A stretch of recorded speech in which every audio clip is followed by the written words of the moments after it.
ക്രമസമാധാന നില പാടെ താറുമാറായ പശ്ചിമബംഗാൾ സർക്കാരിനെ പിരിച്ചുവിടണമെന്നുള്ള ആവശ്യം പുതിയതല്ല. ഇതിനു മുൻപ് ആവശ്യം പലവട്ടം ഉയർന്നതാണ്. 1.5 ലക്ഷത്തോളം വരുന്ന ഹൈന്ദവ സമൂഹം അവിടെ നിന്ന് പലായനം ചെയ്തപ്പോൾ തുടങ്ങിയ ആവശ്യമാണ്.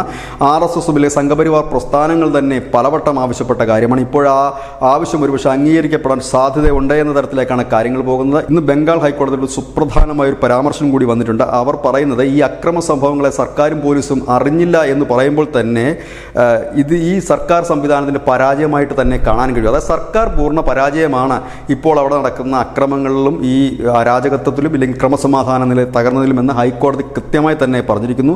അതിനിടയിൽ തന്നെ എല്ലാ സംഘടനകളും CPM-ഉം കോൺഗ്രസും ഒക്കെ അവർ മുൻപും ഇത് തന്നെ ആവശ്യപ്പെട്ടതാണ്. ഇപ്പോൾ അവരും ശക്തമായി തന്നെ ഉന്നയിക്കുന്നു സർക്കാരിനെ പിരിച്ചുവിടണമെന്നുള്ളത്. മമതയുടെ കാൽച്ചുവട്ടിലെ മണ്ണ് ഇളകി തുടങ്ങിയിരിക്കുന്നു എന്ന് പറയേണ്ടി വരും. കാരണം മമതയെ ഇവിടെ സഹായിക്കാനായിട്ട് INDA മുന്നണിയിലെ ഒരു പാർട്ടിയും രംഗത്തെത്തുന്നില്ല. കഴിഞ്ഞ ദിവസം രാഹുൽ ഗാന്ധി തന്നെ പശ്ചിമബംഗാൾ സർക്കാരിനെ വിമർശിച്ച് രംഗത്തെത്തുകയും ചെയ്തിരിക്കുന്നു.